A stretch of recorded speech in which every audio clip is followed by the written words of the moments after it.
Chapter 1. He came in with that glowing ego.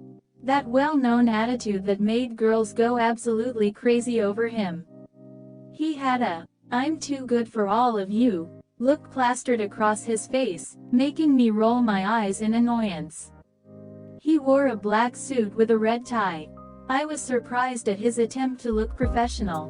All the magazines and gossip TV shows constantly show pictures of him half naked and shirtless. It was comforting to see that he actually wears clothes.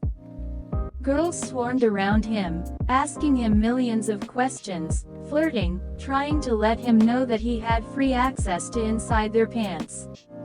The older women at the office shot disappointed glares at him and the girls, but they didn't notice.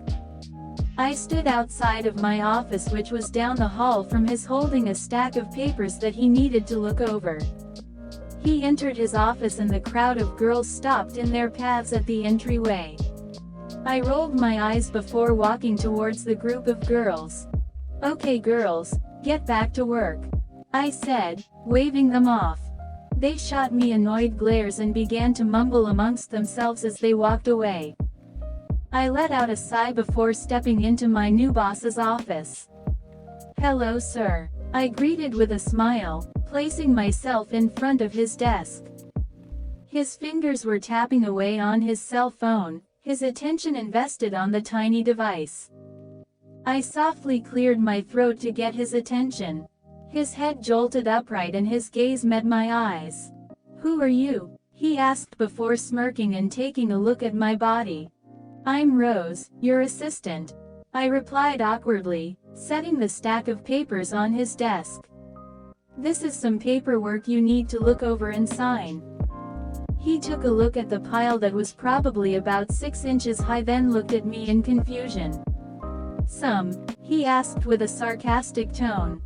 I shrugged. "You need to do it by the end of the week or else our entire schedule will be pushed back."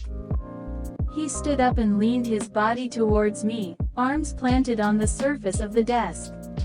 "I'd rather do something else," he smirked, his eyes trailing down my petite form.